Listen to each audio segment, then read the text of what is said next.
aso ngayon, kaya naman kahit bang ulan ay hindi nga namin pinalagpas ni Buyok na pakainin nga sila. Nag-angat nga rin pala kami ng takip ng cage mga mare at pare at grabe na pagkakarami nga naming huling similya ng mga tilapia. Hi guys, another day, another mini vlog na naman ang buhay namin dito sa isla at ngayong araw nga pala ay International Dog Day. Kaya naman kahit na pagkakaulan nga ngayong araw ay pinilit pa rin naming makapalaot ni Buyok para mapakain nga silang lahat. Tanghali na nga rin kami nakapalaot ni Buyok ng mga oras na yan dahil ngayon nga lang tumila ang ulan kaya ayan at sinamantala nga namin ni Buyok ang pagpalaot. Naawa kasi kaming dalawa ni Buyok sa mga aso mga mare kaya naman gusto nga namin silang makita ngayon. Dito nga kami unang pumunta sa pulo ni Don Silverio mga mare dahil nandito nga yung mga tuta na nakita nga namin nung isang araw. Pagkarating nga namin doon mga mare, nakita nga namin ni Buyok na kumakain nga sila ng kanin at itong ibinigay nga raw ng mga namimiwas dito. Ayaw pa nga rin nilang lumapit sa amin at umiiwas pa nga rin sila dahil siguro palagi nga silang busog sa kanilang nanay sa pagdedean. At isa pa pinakain nga rin sila ng mga namimiwas kaya naman busog talaga sila ngayon. Pero pinipilit pa nga rin namin silang pakainin ng dog food mga mare kaya naman ayan at nilapit na nga ni Buyok sa kanila yung pagkain. Kaso nga lang mga mare,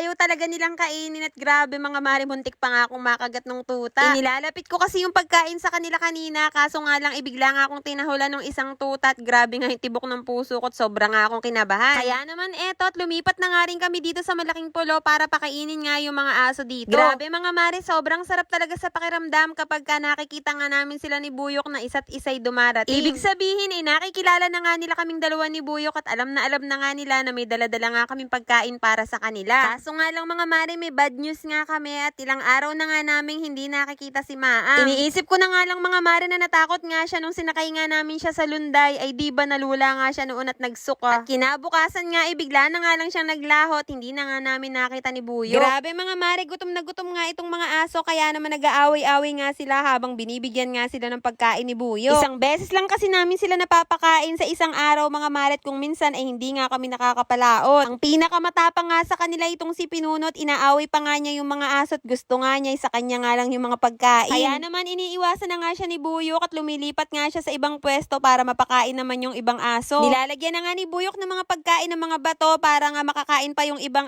aso at hindi na nga agawin itong si Pinunot. Kaso nga lang mga mare at pare, bantigas talaga ng mukha nitong si Pinunot, kung saan nga magpunta si Buyok ay sumusunod nga siya at inaaway nga niya lahat ng aso. Tinawag nga namin siyang Pinuno dahil nung una pa lamang napansin na nga namin sa kanya na may pagkahari nga siya. Siya kasi yung pinakamalaki dito sa lahat ng aso at siya nga rin ang pinakamatapang. Dumating na nga rin itong si Blackie kaya naman binigyan na nga rin siya ng pagkain ni Buyok. Kaso nga lang itong si Pinuno'y umeepal na naman, Diyos ko day. Kahit nga bang laki nga rin itong si Blackie, hindi nga rin siya umari kay Pinuno, talaga namang inaaway. Hindi na nga rin alam ni Buyok ang gagawin niya dito kay Pinuno kaya naman iniiwasan na nga lang niya at baka mamaya siya nga yung makagat. Wala nga tigil si Buyok sa pag-ikot dito sa mga batuhan mga mare para makakain nga ang lahat ng aso. Kaso nga lang parang hindi nga mga nabubusog itong mga ito. Hindi nga umari ang dog bowl sa kanila mga mare dahil nahuhulog nga lang dito sa batuhan at nag-aagawan nga sila. Kaya naman sa mga bato na nga lang nilalagay ni Buyok yung mga pagkain at wag nga kayong mag-alala mga mare dahil malinis naman yan. Eto na naman nga si Pinunot, umeepal na naman nga mga mare, siya talaga yung nagwagi dahil siya nga yung kahuli-huli ang binigyan ni Buyok ng pagkain. Tingnan nyo naman yung kanyang tiyan mga mare, talaga namang nakapagkakalaki na. Kaya naman gumawa na nga ng paraan itong si Buyok dahil yung ibang aso nga mga mare hindi talaga makakain kay Pinuno kaya naman isinakay na nga niya yung ibang aso dito sa Lunday. Ayaw pa nga sumakay nung iba kaya naman etong dalawang aso na nga lang ang napakain ni Buyok. Parang gusto nga daw ampunin ni Buyok itong si Blackie dahil bang ganda nga raw ng katawan lalo na nga kapag ka napaliguan na nga niya at napaamo nga daw niya. May dumating pa nga isang aso at hindi nga namin siya kilala ni Buyok mga mare dahil bagong salta nga lang siya dito. Sa sobrang daming ang aso dito sa pulo mga mare ay kung minsan ay may dumarating ang ibang aso na hindi nga namin kilala. Eto nga mga mare, na pagdesisyonan na nga namin ni Buyok na isama nga sa Lunday itong si Blackie para masanay na nga siya. Kaya naman binigyan na nga namin siya ng pagkain ni Buyok para nga malibang at hindi nga siya matakot. Bang bilis nga niyang naubos yung pagkain at eto nga yung mga sumunod na pangyayari mga mare, gulat na gulat nga kami nitong si Buyok. Diyos ko day.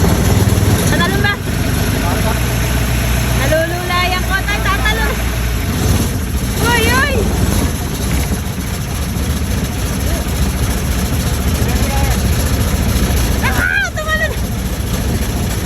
Gulat na gulat nga kami kami ni Buyok nang biglang tumalon si Blackie mga mare, at mabuti na lang talaga at marunong nga siyang lumangoy. Ang bilis nga rin niyang nakarating doon sa pangpang mga mare, kaya naman pinabayaan na nga rin namin siya ni Buyok. Karamihan nga ng mga aso dito sa pulo ay marurunong lumangoy mga mare dahil lumalangoy nga sila sa pagkuha ng kanilang pagkain. Maya-maya pa'y nakarating na nga rin kami dito sa kabila ng pulo at isa't isa nga'y dumarating din yung mga aso. Natawa na nga lang kami ni Buyok dahil yung dalawang pinakain nga namin dun sa kabila ay pumunta nga ulit dito para nga kumain siguro, ay kinulang nga sila sa pagkain. Pagkatapos naman namin mapakain ng mga aso mga mare, dumiretso naman kami dito sa aming cage dahil mag-aangat nga raw ng takip ng cage itong si Buyok. Titingnan daw niya kasi kung marami na ngang huling similya ng tilapia itong takip dahil kung tutuusin nga mga mare, panahon na nga ng similya ng tilapia ngayon, kaso nung nakakaraan wala pang ang huli. At grabe nga mga mare, thank you Lord talaga dahil bandami na nga ulit huling similya ng tilapia itong takip ng aming cage. Taon-taon talaga inaabangan talaga ito ni Buyok dahil syempre hindi na nga namin kailangan bumili ng similya ng tilapia at ito lamang ay sapat na ni. Aba mga mare, bang mahal din kaya niyan pagka bibilhin dahil 50 centavos nga daw ang isang piraso at piso ang dalawa, ay parang candy yan. Kaya eto, tuwang-tuwa nga ulit si Buyok dahil parang makakapaghulog na naman daw kami ulit sa cage. Pati nga rin ako ay tuwang-tuwa, kaya naman itinuturo ko na nga kay Buyok yung ibang similya dahil yung iba nga nagtatalunan nga doon sa kabila. Lumulusot nga yung ibang similya dito sa aming dalang pansalok dahil nakalimutan nga ni Buyok dalhin yung isa naming salok na maliliit nga ang mata. Kung matagal na nga namin kayong follower, alam nyo na nga na madalas nga kaming makahuli ng maraming similya dito sa takip ng aming cage at yung iba nga mga mare pinamimigay na nga lang ni Buyok. Kaso nga lang hindi nga kami sinuwerte nung nakaraang taon mga mare dahil nagkasira nga yung aming mga cage dahil sa bagyo. Lahat nga ng mahuhuli ni Buyok na similya ng tilapia dito sa takip mga mare, iuhulog nga namin dito sa loob ng aming cage at siguro yung mga 1 year lamang makakahango na nga kami. Diyos ko, day. Kaya naman kung nakarating nga kayo hanggang dito sa dulo at kung nagustuhan nyo nga itong video na to, baka naman pa-heart at pa-share at syempre pa-follow na rin po. Yun lang mga mare, maraming salamat sa panonood.